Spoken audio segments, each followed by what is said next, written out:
నిజామాబాద్ జిల్లా BRS party నడిపించే నాదుడు కరువయ్యాడట. అసెంబ్లీ ఎన్నికల తర్వాత పార్టీ కకావికలమైందట. దీంతో కేడర్ అయోమయానికి గురవుతున్నారట. జిల్లా పార్టీకి అధ్యక్షుడు ఉన్నా ఆయన పట్టించుకోవడం లేదట. మరి ఈ పరిస్థితి ఇంకెన్నాళ్ళు కొనసాగుతుంది? స్థానిక సంస్థల ఎన్నికలకు పార్టీని ఎలా సన్నద్ధం చేస్తారనే ప్రశ్నలు తలెత్తుతున్నాయి. ఇప్పటికైనా బీఆర్ఎస్ అధిష్టానం మేలుకుంటుందా? Just watch the story.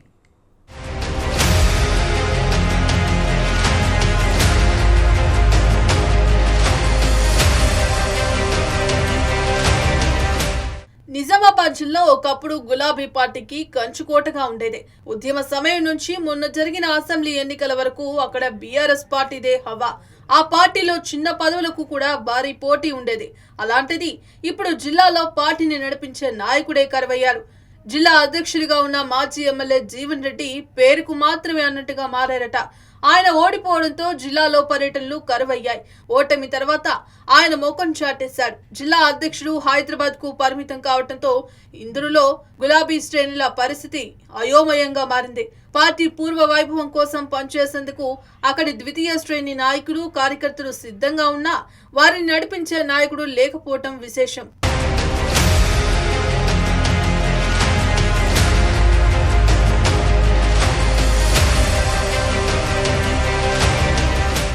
గత అసెంబ్లీ ఎన్నికల వరకు నిజామాబాద్ జిల్లాలో బీఆర్ఎస్ పార్టీ అత్యంత బలంగా ఉండేది. గ్రామ స్థాయి నుంచి ఆ పార్టీకి బలమైన క్యాడర్ ఉంది.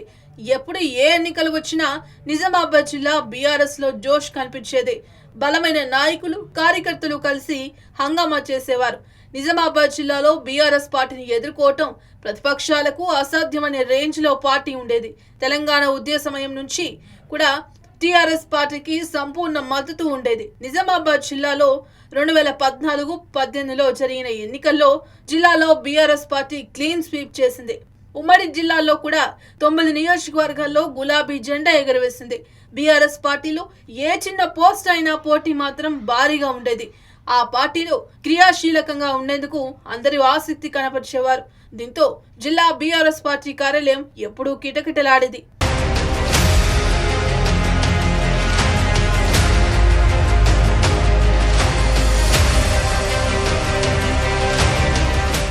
మొన్న జరిగిన అసెంబ్లీ ఎన్నికల్లో పార్టీ ఘోర పరాజయం పాలైంది. ఉమ్మడి జిల్లాల్లో కేవలం 2 స్థానాలు మాత్రమే గెలిచినప్పటికీ అందులో పోచారం కాంగ్రెస్ కండువా కప్పుకున్నారు. ఇక ఇప్పుడు ఒకే ఒక ఎమ్మెల్యే ఆ పార్టీకి ఉన్నారు. ఒకప్పుడు కార్యకర్తలు జనాలతో సందడిగా కనిపించిన జిల్లా బీఆర్ఎస్ కార్యాలయం ఇప్పుడు బోసిపోతోంది. కార్యాలయంలో ఎంట్రీకి పర్మిషన్ అడిగే స్థాయి నుంచి ఇప్పుడు కనీసం అటువైపు ఎవరూ కన్నెత్తి కూడా చూడని పరిస్థితికి దిగజారింది.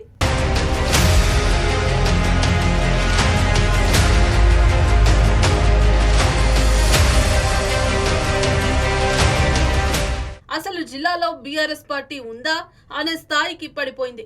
ఎన్నికల్లో గెలుపోటములు సహజం. గతంలో కూడా బీఆర్ఎస్ పార్టీ ఎన్నికల్లో ఓటమి చెందిన నాయకులు యాక్టివ్ గా ఉండేవారు. కార్యకర్తల్లో ఉత్సాహాన్ని నింపుతూ ఏదో ఒక రకమైన నిరసన కార్యక్రమాలు చేపట్టేవారు. కానీ ఇప్పుడు సీన్ పూర్తిగా రివర్స్ అయింది. బలమైన క్యాడర్ ఆ పార్టీకి ఉన్నప్పటికీ జిల్లాలో పార్టీని నడిపించే నాయకుడు కరువయ్యాడు.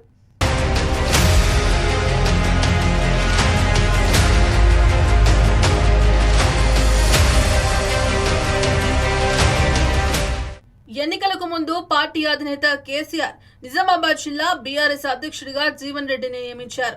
ఎప్పుడు ఉత్సాహంగా కనిపించే ఆయన పార్టీ క్యాడర్ను ముందుకు నడిపిస్తూ వారికి అండగా ఉంటారనే నమ్మకంతో జీవన్ రెడ్డిని జిల్లా అధ్యక్షుడిని చేశారు.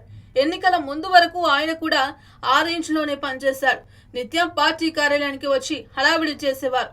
ఏదో ఒక కార్యక్రమం నిర్వహించడం, ప్రెస్ మీట్లు ఏర్పాటు చేయడం, కార్యకర్తలతో మాట్లాడి వారి సమస్యలను అడిగి తెలుసుకోవడం లాంటివి జరిగేవి. అప్పుడు ప్రభుత్వ పథకాలకు సంబంధించిన కార్యక్రమాలు జిల్లా బీఆర్ఎస్ పార్టీ కార్యాలయం నుంచి నడిపించేవారు. కానీ రాష్ట్రంలో పార్టీ అధికారం కోల్పోవడంతో సీన్ పూర్తిగా రివర్స్ అయింది.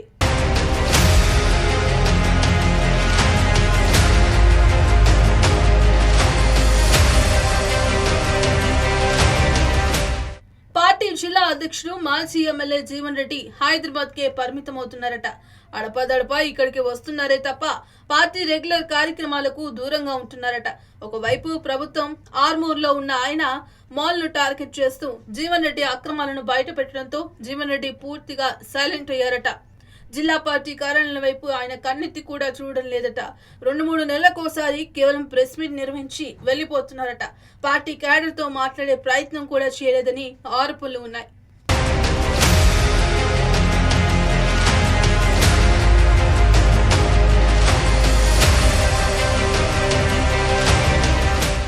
రాష్ట్రంలో పార్టీ అధికారం కోల్పోయినా జిల్లాలో బీఆర్ఎస్ పార్టీ గ్రౌండ్ లెవెల్లో బలంగా ఉంది.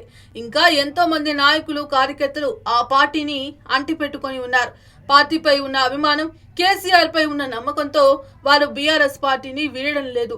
బలమైన ద్వితీయ శ్రేణి నాయకత్వం, కార్యకర్తలు ఉన్నప్పటికీ వారిని నడిపించే నాయకుడు లేకపోవటం పెద్ద లోటుగా తయారైంది.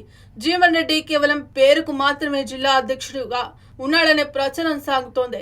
పార్టీ కార్యకర్తలు, నాయకులు కలుసుకునేందుకు వేదికగా ఉన్న బీఆర్ఎస్ భవన్ వెలవెలబోతోంది.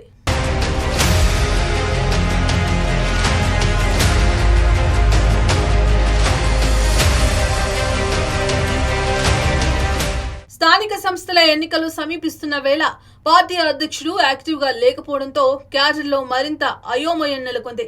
అసలు తమను పట్టించుకునే నాయకుడే లేనప్పుడు పార్టీలో ఉండి ఏం ప్రయోజనమని భావిస్తున్నారట.